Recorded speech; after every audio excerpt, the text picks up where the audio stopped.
to my podcast and YouTube channel, Be the Hero and Rescue Yourself. My name is Kelly Fullman, and today I have two special guests.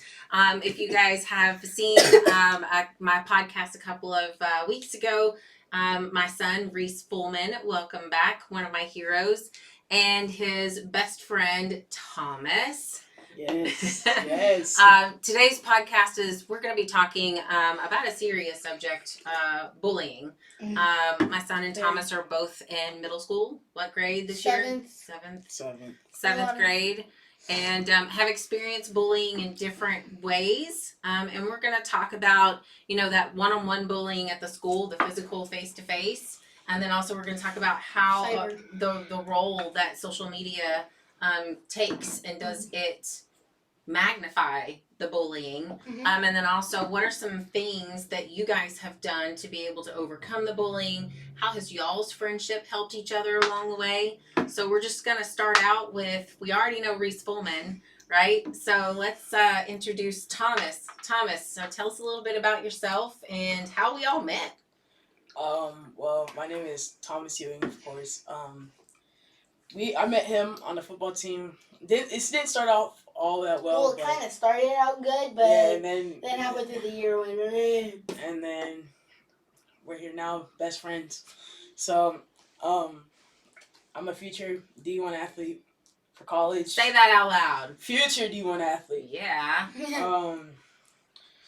Yeah, and I like football and basketball. Those are my two main sports.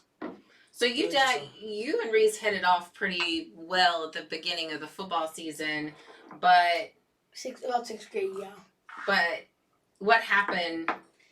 We just started bugging each other, and then it got bad because I started saying, "Make him do this, make him do that," and we both didn't like telling each other what to do. So, and I guess I put most of the blame on myself because I really don't like when people tell me what to do, and he was trying to help me, and I didn't see it like that at first. Well, because sometimes he can sound a little bossy, right? Yeah. So it's his delivery too. Yeah. Right. So what did we do? What did you two end up doing? We just going to each other's houses and finally talking to each other. And before a game, you made us hug it out. I did I? It's like, hug it out. It's like you two are gonna stop arguing, and you guys are gonna hug it out. I feel like that's And then what did that do, Thomas? That just changed, really. It just changed. Well, plus our friendship, someone died in his family too. So if I wasn't in friendship, he would have done it to himself too. Because Thomas told me that. Legit, he told me that. So what does y'all's friendship mean to each other? You two. Because I know, Thomas, you've told me that everybody needs a Reese in their life. Oh, yeah. Everybody oh, my needs God. one of those. So what is y'all's friendship? Because I know, Reese, there are some things, I mean, you and I are close, but there's just some things you don't talk to your mom about, right? Right? So what does your friendship mean to each other? I tell him everything. I don't know if he tells me everything, right. But I tell him everything. Almost everything. But, yeah, he's a really good friend. How does that help you, being able to talk to someone knowing that they're going to keep your secrets? Because, let's say, I'm really mad at somebody or frustrated, I know I can talk to him, and, he'll help me and be like, Thomas, you just know that you're not supposed to do this, you're not supposed to do that, just stay on your stuff, you know what's in your future, and we'll be on FaceTime every single day, whether it's for 3 minutes or 50 minutes, we're always on FaceTime. We're playing the game together. Or video games. Fortnite, Minecraft. We're always doing something together. And that's important. Why is that so important, friendship, bud? Because sometimes having friends helps you get through some of the stuff. Uh-huh. And, I mean, when I, we always got each other's backs. I know if anybody were to try to fight me, he'd be like, oh, yeah, come on. We're going to fight together. Or if somebody tried to fight him, which has happened, I was like, bro, you're going to back up because that's just not cool. Yeah. So, bullying. So, does bullying still happen in middle school? Because I remember my middle school life, and you'd have to pay me $1 bazillion to go back. It was devastating. It doesn't happen to me as much because I, got taller and, started hitting the gym more. So, it doesn't happen to me as much, but 6th grade was kind of rough for both I mean, of you you. matured too. Oh, 6th grade. Oh, we don't want to go back to that. Yeah, you give me $1 billion to go back to 6th grade. 7th grade, People have gotten a little bit more mature, but both of you got into football kind of. Once they saw me on the football field, I've never had a problem ever since. So, but what about those kids that don't get to be on the football field? The kids that are never going to, not C team, but just a non-athlete, just a regular everyday kid. Oh yeah, those kids, they... Either. Nobody really messes with them. I don't want to be mean because I'm like kind of up there, but like I don't want to say like they're not really noticed because like most of the people that are they fit in. Not really at my school. Like nobody just talks to them. They usually just do their own thing, and especially with my friends, because the coaches, they looked at me as like, they sat me down in their office one day. They was like, "Yo, we can't really have all of our guys like, just messing with people." And I was like, "You need to be the leader and step up, because those kids look up to you, and they look and turn to you and see what to do in the locker room." And so ever since then, I kind of just pulled my friends together. I was like, "Hey, that's not the right thing to do. Don't do it, and just think about what could happen." And so you've stepped up to the plate and started saying, "Hey, this is not the right thing to do," and started being a leader in the school, not just on the football field, but in the school period. Yeah, because I have a big guilt, and I feel like if I do something wrong, then I'm gonna regret it. I have a big guilt, and I can't sleep at night if I know I did something wrong. So, Reese, I got a phone call that made me cry. Oh yeah. Almost about a month and a half ago. Tell me that situation and what you did. So, two of my friends used to. Oh, it started with one of them, and then one of my other friends became friends with that one. Well, okay, so it's a special needs table, and I think for all 6th grade, it was only them that sat at that table. Mm-hmm. But my friend sat there, so I'm like, I'll just sit there because it's the only table open and have someone I know there. Mm-hmm. I sat there and I got to know the people at the table, and they actually became pretty nice. And I think after about 2 weeks, my principal called you and said that that I had been staying with them and that she was very proud of me. Yeah. So you made friends with even some of the special needs kids, which other folks have sat at that table too, which is really for the kids now. So it's kind of a thing, to sit with them at lunch and kind of chat with all of your friends. Mm-hmm. And why did you do it? First I sat there because I was bored and there was nowhere to sit. But all the kids at my school, all the girls are drama queens. Right? Yeah, so I'm like... This day and age, it's hard not to find somebody that's not one of those. Drama. Yeah.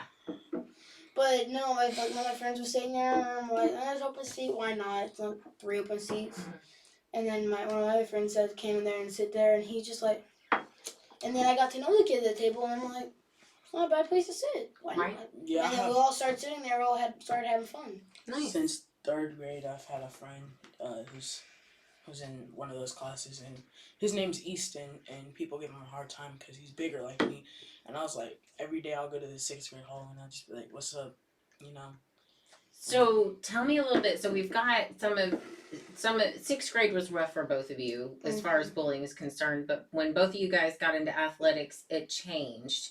But what about social media? Because we hear all the time that social media bullying is huge. But I want to get it from y'all's perspective. Reese, you haven't had much experience with social media.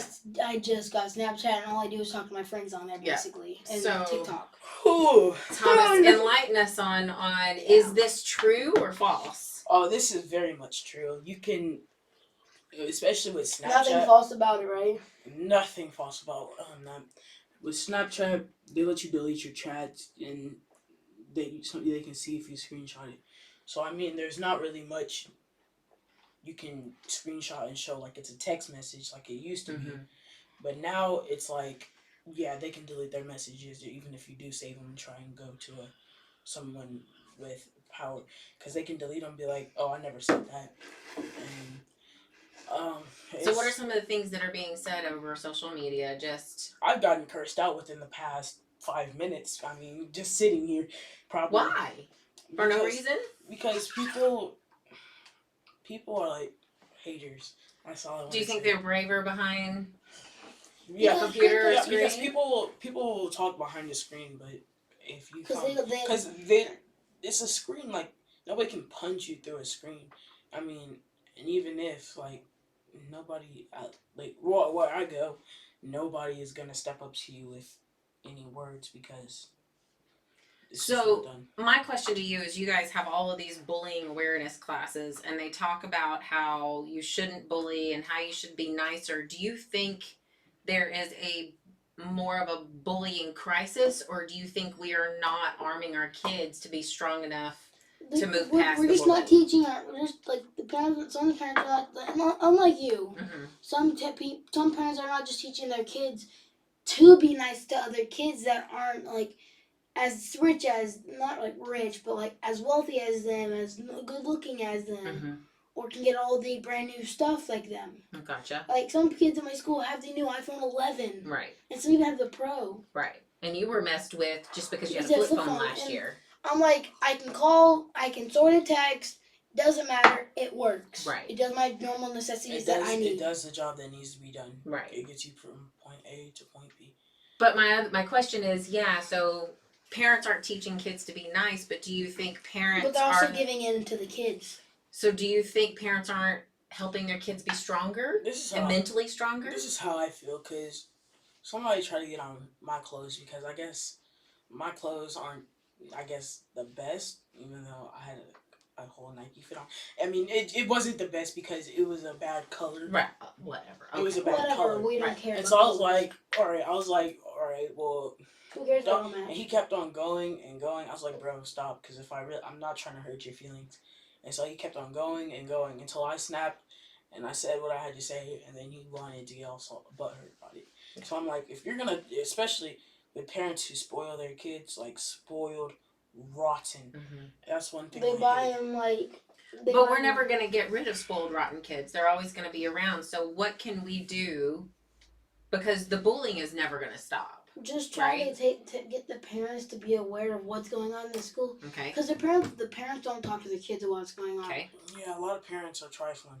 Like at my apartments, parents will. Are they just as petty as the kids? They're worse than the kids. Sometimes, like it's not the kids' fault. Parents don't care about their kids so much as they let them just walk out of the apartment. Right. Yeah, there's this little boy. Like I'm talking about, like little. Like he can look like he could be like 4 or 5 years old. And I always hear him outside. I was like, you got an older brother? He was like, nah. He was like, I was like, where's your parent? He's like, they're not here. I'm like, why are you walking outside with no parent? I like have to kind of like treat him like he's my little brother. Make sure nobody messes with him because I don't want anybody to like mess with him or take him because I feel like it was my responsibility. So did you talk to your mom about some of the bullying and stuff that was going on last year? I really didn't want her to talk about it because at first I was like, nah. Last year was rough. Oh yeah. I was like, I really don't care. But then it got to a certain point where I was like, I'm just gonna start standing up for myself. And when I started standing up for myself, that's when I started getting in trouble. I was like, so the first 4 or 5 months, you didn't see any of this. But when I started to defend myself, and after I told multiple times because I got tired of it, y'all didn't want to do anything. But now when I'm defending myself, it's a problem. So it's important. Like I tell parents all the time, you are your child's advocate, 24/7. And so fall too far from the tree. Right, right. You're a child's advocate, so you've got to make sure that you fight for your child, and you got to make sure because unfortunately they don't see the first punch, but they always see the second one, right? And you can poke a bear for only so long. The bear's going to bite back. I mean, we're only human. So tell administrators or tell teachers, and if that doesn't happen, I tell parents take steps. President, principal. To protect your kid. My mom said every time somebody messes with you, start documenting it to your notes. And so I started documenting on one kid, and eventually I got tired enough of it. And when I did something back, when I went to the principal's office, I showed him my phone. He was like, all right, well, I'm only going to put you in ISS for a day because you still shouldn't have reacted, but you do have a long list of what's been going on. And then I know one kid last year, he made fun of my family member that died within 2 weeks of it happening. So that So like I got really mad because he was pushing on me, and then when he said that, I just turned around and Well, what do you expect? You know? yeah, and it's happened multiple times. I know. Because after his, I know. After. Hey. So my question to you is, how can you not let bullies bother you? I mean, what are some of the things that you guys done now besides getting in athletics, besides being a leader in your school, sitting with different kids and helping other people know that they're cool to hang out with? How do you guys get over it? Is it because of y'all's friendship? Y'all just call each other, talk me down? I mean, what? Yeah. Yeah, him. We just try to take our mind off of it. Him. I have 3 main friends who I know for sure will pick up the phone unless I feel like doing something really important. Him, my friend Caden, and my friend Christian. And then your parents will listen to you too. I'm not telling my mom a lot of the stuff that goes on because She's got a lot going on, huh? That too. Yeah, I just no. So, what are some things now as you grow older and you have learned how to overcome bullying here in school? Do you think bullying is going to stop as you get into high school and get out into the public life? No. I do because people start to mature and they really just don't care anymore. Like, if you come to school with some holy socks, nobody's really going to care. Well, the bad people are going to see them unless it's in the top. So. The only reason why I'm saying is people won't care is because people don't have time for that. Yeah, as a high schooler, you're trying to get your credits. You're trying to, like, go to college, get scholarships. Especially if that's what my high school, I'm not really going to be focused on anybody else except for myself and you. High school does get better. College is a lot better, but then when you get out in the workplace, like one of your other podcasts, that's when the mess starts, because that's when the money starts happening. It starts back all over again. So I gotta really find out who my real friends are. That one is big because I plan, because I'm a small town guy, and I have, like J. Cole said, small town guy. I got bigger dreams. Mm-hmm. You know, I have real big dreams, and not dreams, but necessarily realities. And so I just I plan to make it. So I gotta figure out who my real friends are, so nobody tries to go behind my back and make me seem like da da da da.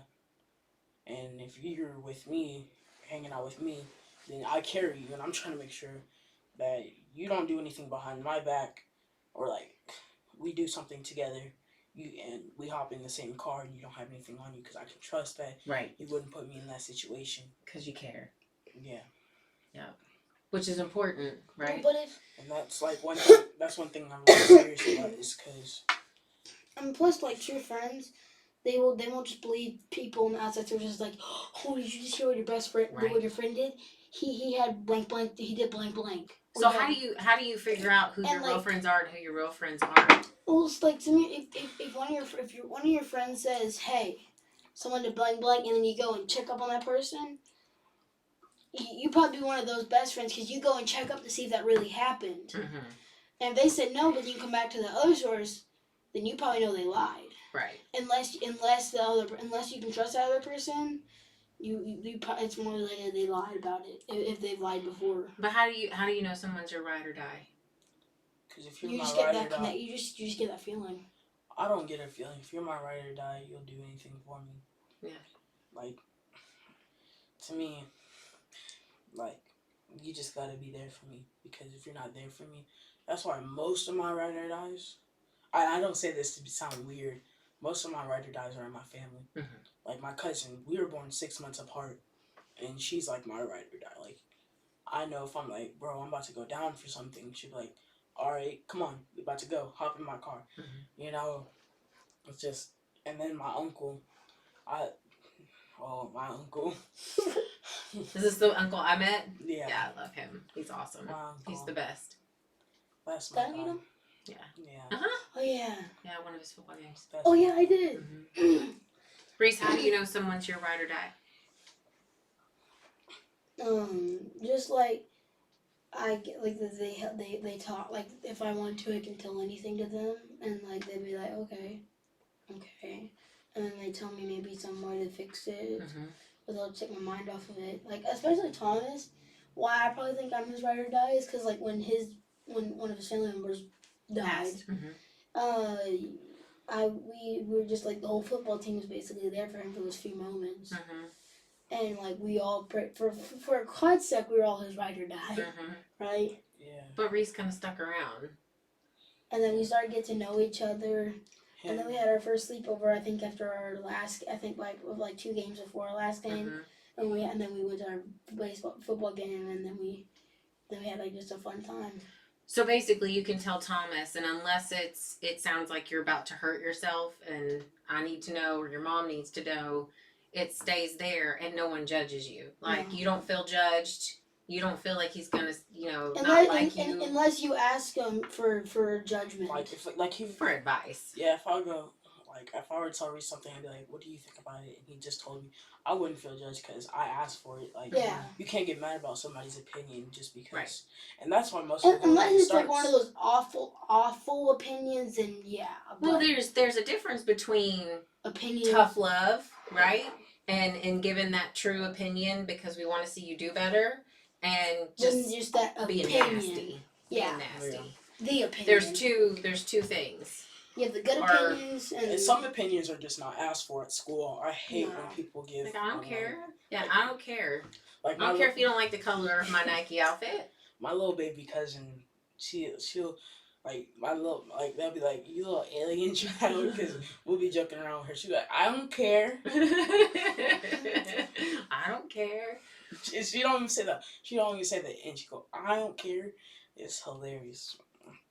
And I feel like, honestly, and this is something that I've told Reese before, and I tell a lot of kids in the juvenile program, is hurt people hurt people. So 9 times out of 10, the people that are messing with people and trying to hurt them, they're hurting themselves too. So there's something going on in their life where they don't feel strong and they don't feel on top, so they've got to push someone else down. So that way they can feel above them. Yeah, so that's why so it's kind of sad. Reese, come back. Thank you. But, like, I hate it when people, like, just judge for no reason. Like, it gets on my nerves because... Reese. See, y'all see why Thomas loves Reese? Because that's it right there. He gives me the energy I don't have. Right? Just plug in a charger cord to him and I'll be like, power up. So, bullying, it happens at school. And the ways that you can overcome it is find your ride or dies, find someone you can talk to, find someone that you can, confide in, limit your social media. Right. Maybe like only your good moments. One of the big things that happened to me this year is I got in real big trouble this year.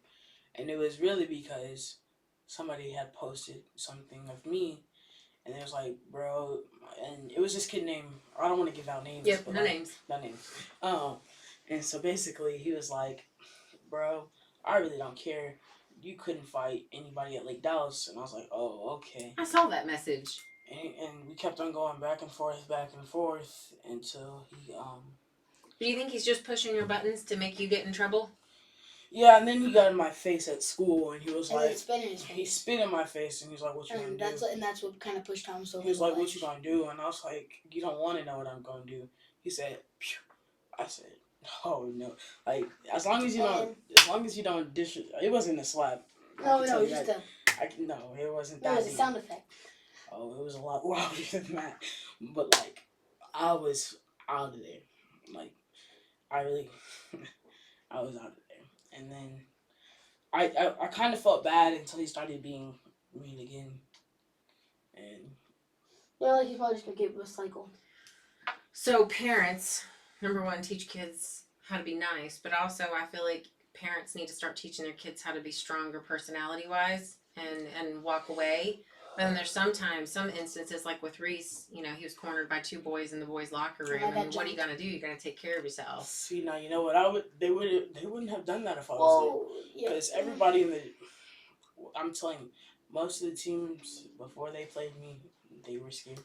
And so it's just because I tripped and I actually fell and he tripped and I tripped him. And we know the whole story. And then I was in the restroom area where the showers are, just sitting on the ledge.